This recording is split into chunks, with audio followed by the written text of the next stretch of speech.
नमस्कार, आप देख रहे हैं बुलंद आवाज पूजा सिंह के साथ। दोस्तों, हाजिर हूँ एक नए वीडियो के साथ। कल बसपा सुप्रीमो मायावती ने लखनऊ में एक मीटिंग ली थी। बहुत महत्वपूर्ण माना जा रहा था इस मीटिंग को कि आकाश आनंद की वापसी के बाद ये पहली बार मीटिंग हो रही है।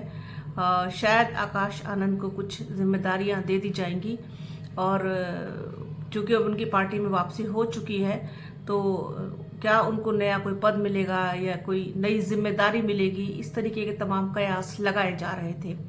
मीटिंग हुई, पदाधिकारियों की मीटिंग ली बसपा सुप्रीमो मायावती ने लखनऊ में बड़ी मीटिंग, सभी लोग इसमें पहुंचे थे।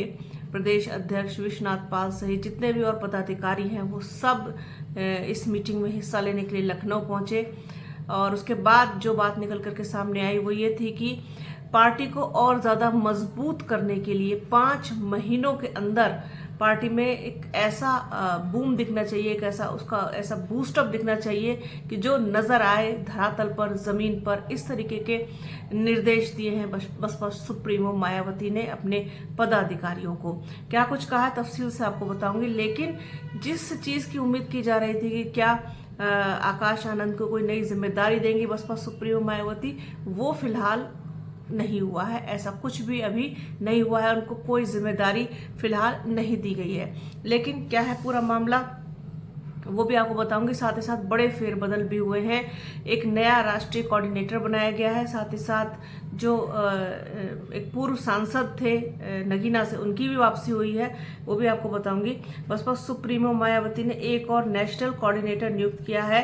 राजा राम को भी नेशनल कोऑर्डिनेटर बनाया गया है। बसपा सुप्रीमो मायावती ने राजा राम को उनकी जिम्मेदारियां दे दी हैं। बसपा सुप्रीमो मायावती ने पार्टी की गतिविधियों को और गति देने के लिए एक और राष्ट्रीय कोऑर्डिनेटर को नियुक्त किया है। पूर्व सांसद राजा राम को राष्ट्रीय कोऑर्डिनेटर बनाया गया है। उन्हें जिम्मेदारी दी गई है कि वह पार्टी की गतिविधियों को देश के अन्य राज्यों में बढ़ावा दें और इसकी सूचना बसपा सुप्रीमो मायावती को दें।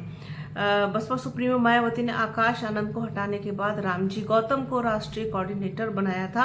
इससे पहले बसपा सुप्रीमो मायावती ने लखनऊ में बुधवार को पार्टी पदाधिकारियों के साथ बैठक की। इस दौरान पदाधिकारियों ने बसपा सुप्रीमो मायावती से कहा कि सरकार बनाना है तो 5 माह में बूथ स्तर तक कमेटियों का गठन कर लें।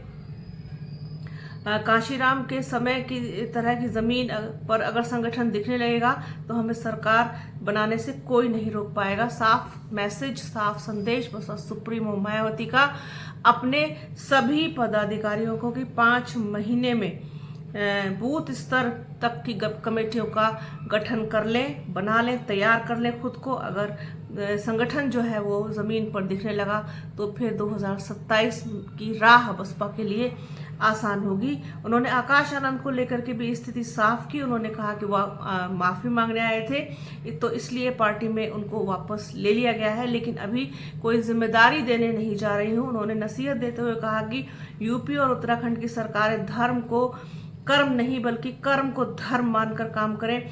बसपा सुप्रीमो मायावती ने उत्तर प्रदेश और उत्तराखंड के पार्टी पदाधिकारियों से 2 मार्च की बैठक में दिए गए दिशा निर्देशों की प्रगति रिपोर्ट ली और खामियों को दूर करके लक्ष्य को पूरा करने का निर्देश भी दिया।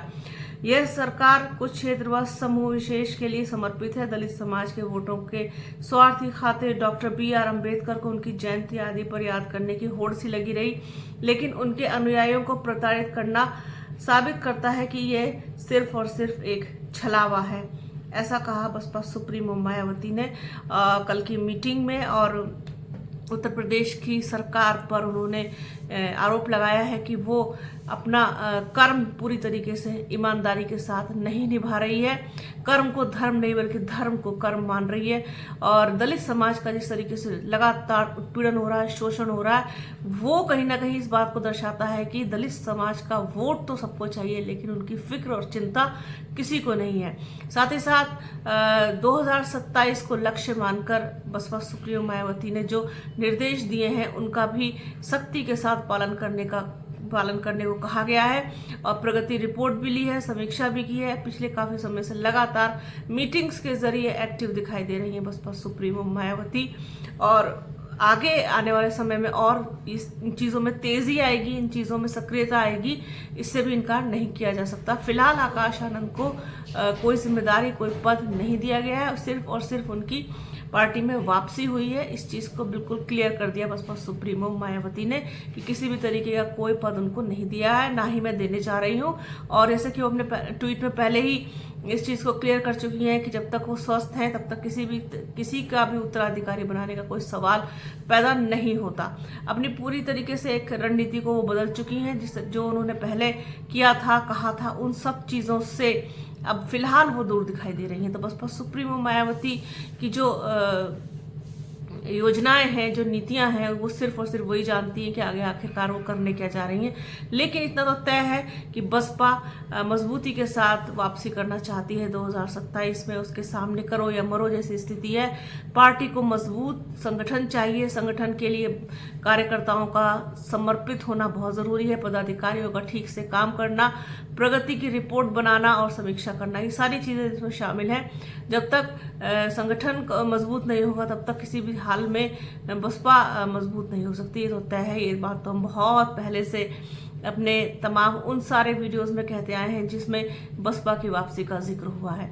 तो ये एक बड़ी खबर कि एक तो राजा राम जो बहुत मजबूत मान्यवर कांशीराम साहब के मूवमेंट से जुड़े रहे, उनको राष्ट्रीय कोऑर्डिनेटर बनाया गया, जिम्मेदारी दी गई। साथ ही साथ नगीना से जो पूर्व सांसद थे गिरीश चंद्र जाटव, उनकी भी वापसी हुई है और पश्चिम के कई जिलों का भार उनको दिया गया है, उनको जिम्मेदारी दी गई है। तो पुराने लोगों पर कहीं ना कहीं एक बार फिर से भरोसा जता रही है बसपा, और ये ज़रूरी भी है। पर पुराने लोग जानते हैं सभी चीज़ों को, कार्यशैली को, कि किस तरीके से काम किया जाता है और किस तरीके से अपना जनाधार बढ़ाया जाता है, जनाधार रोका जाता है। इन सब चीज़ों में पुराने लोगों का तो खैर कोई जवाब होता नहीं है। तो पुराने लोगों की वापसी, पुराने लोगों पर भरोसा, ये बहुत ज़रूरी है।